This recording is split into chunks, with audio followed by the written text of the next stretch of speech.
لیکن قرآن مجید اپنے اصل الفاظ کے ساتھ زیر و زبر کے تبدل کے بغیر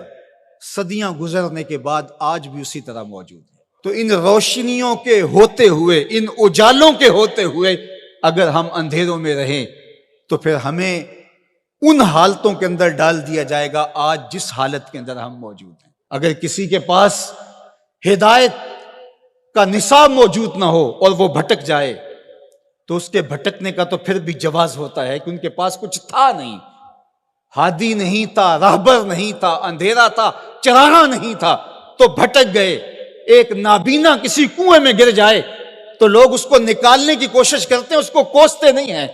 لیکن ایک انکھیارا کسی کنویں میں گر جائے، کسی گڑھے میں گر جائے تو لوگ اسے نکالنے کی بھی کوشش کرتے ہیں، اسے کوستے بھی ہیں۔ تیری آنکھیں نہیں تھی، تجھے اللہ نے چراغاں نہیں دیا تھا، تو پھر بھی گرا ہے۔ یار اگر کوئی اور گمراہ ہو جاتا ہے، اندھیروں میں بھٹک جاتا ہے تو اس کی بات نہیں ہے حضور کا غلام اور اندھیروں میں چلا جائے، اس لیے کہ تمہارے پاس قرآن موجود ہے، تمہارے پاس ہدایت کا چراغاں موجود ہے۔ اس کتاب کے ہوتے ہوئے تم کس طرح اندھیرے میں ڈوب سکتے ہو، کس طرح ظلمتوں کے سوداگر بن سکتے ہو، کس طرح تم فرقہ فرقہ ہو سکتے ہو، کس طرح تم تشدد اور تفریق کا شکار ہو سکتے ہو، کس طرح تم گروہ بندی کا شکار ہو سکتے ہو جب تمہارے پاس اللہ کی کتاب موجود ہے۔ اس کتاب سے جڑنے والے ہدایت کی راہوں کے مسافر ہوتے ہیں۔ اقبال نے جب شکوے کی زبان کھولی تو لہجہ بہت تلخ ہو گیا۔ اقبال پھوٹ پھوٹ کے رو رہا ہے، اپنے رب سے شکایت کر رہا ہے۔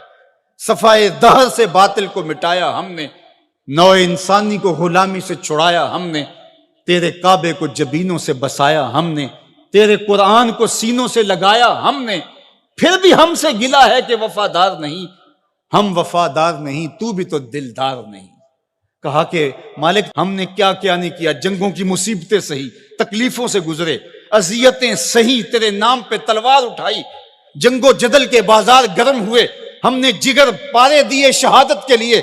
لیکن آج وہی امت در در رسوا ہو رہی ہے، اسی امت کو کاٹا جا رہا ہے، اسی امت کے بچے ذبح کیے جا رہے ہیں، آج گلی گلی کشکول لیے ہم گھوم رہے ہیں، مالک ہمارے ساتھ یہ کیا ہو گیا؟ تو جواب آیا تو سارا نشہ اتر گیا۔ جواب انہی لفظوں میں صرف صیغہ بدلتا ہے۔ آواز آئی صفائے دہر سے، باطل کو مٹایا کس نے، نوع انسانی کو غلامی سے چھڑایا کس نے، میرے کعبے کو جبینوں سے بسایا کس نے، میرے قرآن کو سینوں سے لگایا کس نے، تھے تو آبا وہ تمہارے ہی مگر تم کیا ہو، ہاتھ پہ ہاتھ دھرے منتظر فردا ہو، ہر کوئی مست مئے ذوق تن آسانی ہے، تم مسلمان ہو یہ انداز مسلمانی ہے، حیدری فقر ہے نئے دولت عثمانی ہے، تم کو اسلاف سے کیا نسبت روحانی ہے، وہ معزز تھے زمانے میں مسلمان ہو کر، تم خار ہوئے تارک قرآن ہو کر،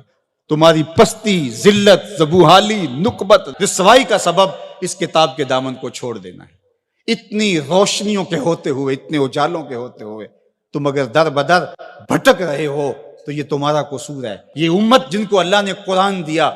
اور محبوب علیہ السلام کی احادیث بھی ہمارے پاس حرف حرف پہنچی، لیکن پھر بھی اگر کوئی اندھیرے میں ڈوب جائے تو پھر یہ اس کا قصور ہے۔ تو اس کتاب کے ہوتے ہوئے ہمارے دل زنگ آلود نہیں ہو سکتے، لیکن ہم نے اس کتاب کے ساتھ جو سلوک کیا، اس کتاب کے ساتھ ہمارا جو تعلق ہے وہ کسی سے مخفی نہیں ہے۔ یہ صرف کتاب ثواب رہ گئی ہے، جو کتاب ہدایت تھی، جس کا لفظ لفظ ہدایت دیتا تھا، حرف حرف زندگی بخش تھا، جس کی ایک ایک آیت ہمیں جینے کے اسلوب سکھاتی تھی، اس کتاب کو سینے سے لگا کر کے اور اپنے پیغمبر کی راہوں پہ چل کے ہم پوری دنیا کو اصول و ضوابط دینے تھے اور ان کو جینے کے ڈھب سکھانے تھے۔ کنتم خیر امت اخرجت للناس، فرمایا کہ تمہیں تو لوگوں کے لیے ہم نے نکالا تھا، تم نے تو کائنات کی رہنمائی کرنی تھی، تم تو زمانے کی قیادت کرنی تھی، لیکن آج ہے رسوا زمانے میں کلاہ لالا رنگ، جو سراپا نازتے ہیں آج مجبور نیاز، رو رہے ہیں آج وہ دشت جنوب پرور جہاں، رقص میں لیلا رہی لیلا کے پروانے رہے، خیر تو ساکی سہی لیکن پلائے گا کسے، اب نہ میں کش رہے باقی نہ میں خانے رہے۔ آج ہم گلی گلی رسوائیوں کی داستان لیے پھرتے ہیں پوری دنیا کے اوپر، ایک انچ جگہ بھی ایسی نہیں جہاں آتش و آہن برستا ہو اور وہ زمین کو فار کی ہو. جہاں بھی خون گرتا ہے نسب پوچھو تو وہ مسلمان کا خون ہو. وہ افغانستان میں ہو، وہ سیریا میں ہو، وہ یمن میں ہو.